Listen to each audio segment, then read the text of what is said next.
Happy holidays, YouTube. Dougie Chong here. Welcome to today's episode where I'm going to be going over how stocks are doing as we end 2021.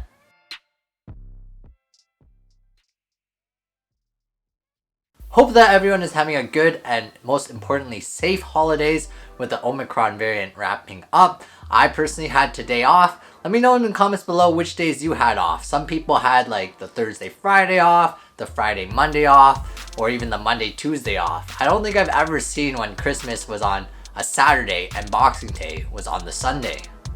Also, be sure to hit that like button and subscribe if you have not already. It really helps out my channel. And with that being said, let's get into the video. The three main things I'm going to be talking about in this video are how the Omicron variant is affecting stocks, how tax loss harvesting is affecting the stock market, and the infamous Santa Claus rally. Alright, let's take a look at how the stock market is doing in, let's say, about the past month. I think in the last video I said there was a slight downtrend. I thought it would actually downtrend a lot more. It seemed to go down a little bit, but not all that much. I think VFV went from about 107 to 104. Now it's coming back up to that 108 level. Tesla is the stock that I managed to sell at 1100, buy back at around 940. Now it's about 1050 now, and I'll be able to sell it again if it hits that 1100 mark soon. Again, this was all maybe in a few days, few week time frame. So it's very quick movements in a very short amount of time.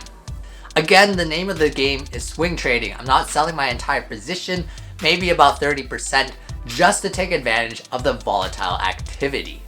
Elon Musk has supposedly sold his 10% stake to satisfy his Twitter promise, so the stock really can take off from here. It dipped a little, but it didn't dip all that much from Elon Musk selling. And of course, the same arguments apply that Tesla's competitors are starting to ramp up, but overall Tesla still has a big advantage in the electric vehicle space. And from what I've seen, the autopilot really is unmatched at this point.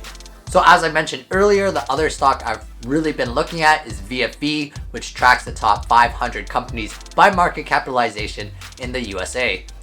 And basically it went to about 104. I was waiting for 103, so I didn't quite get the buyback into VFV. Actually, I don't think I really sold any, but I would have bought a lot more if it hit that 103 mark. And now as it's approaching 108, I'm just going to wait until it at least pulls back a few dollars.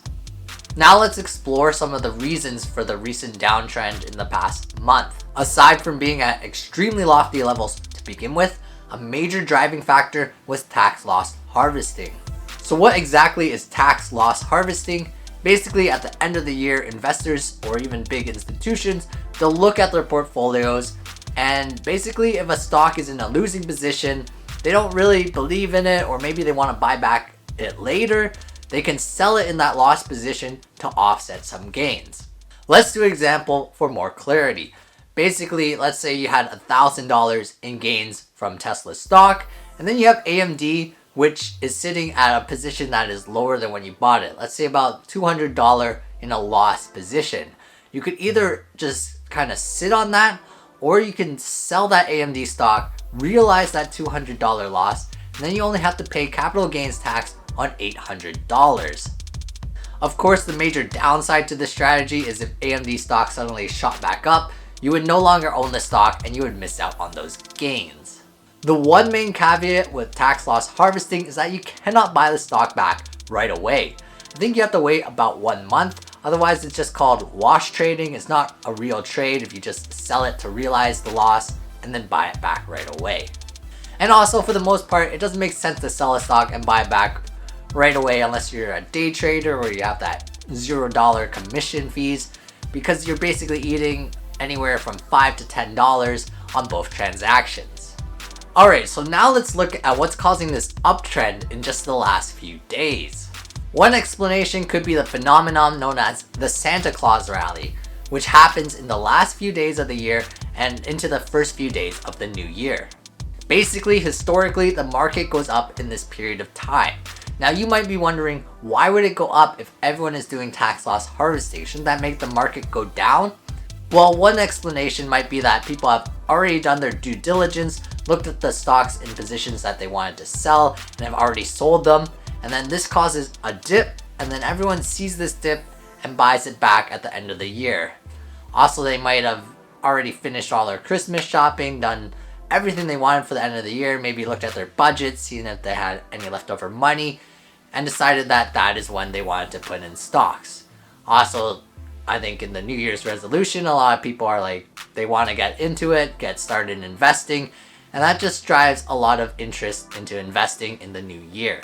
The other interesting thing will be the effect of the Omicron virus on the stock market. So far as things have gotten worse, like with the virus, the stocks have gotten better, which is a little counterintuitive. I would have expected things like maybe Carnival Cruise Lines or airlines, other stocks like that to pull back, and I suspect they will in the near future. So what stocks am I buying or watching personally in this crazy market?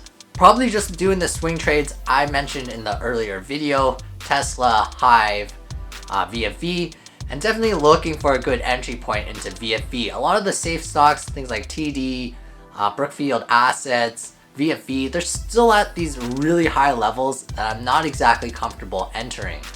Honestly, I talk about VFV stock a lot, and if I had simply dollar cost averaged my way into VFV my entire trading career, I probably would not be too far behind from where I am today.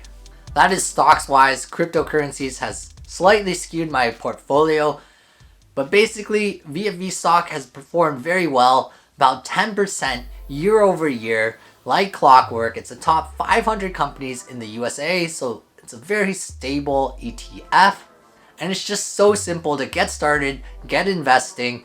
It invests in the top stocks such as like Apple, Netflix, Microsoft. You don't have to manage your portfolio, anything. You just dollar cost average every month. You put some money into the ETF and you're set. It's a lot less time than having to research and pick individual stocks, and it's why I highly recommend it to a lot of people. And if that 10% figure is a little hard to comprehend, just think that your money doubles pretty much every 5 years. I'll also show a quick screenshot of my simulated portfolio. Made this about 2 years ago. It's sitting at $135,000 here today. Started at about $100,000. So in 2 years, it's made about 35%, which is not too bad at all.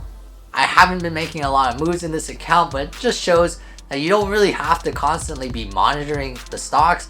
As long as you invested in solid performing stocks and stable ones overall, your portfolio will go up over time. It's invested in VOO here, which is the US counterpart for VFV.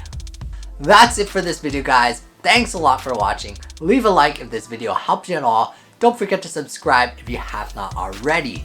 Also, feel free to comment on what stocks you guys are looking at or buying in the comments below. Happy holidays, everyone, and see you in the next video.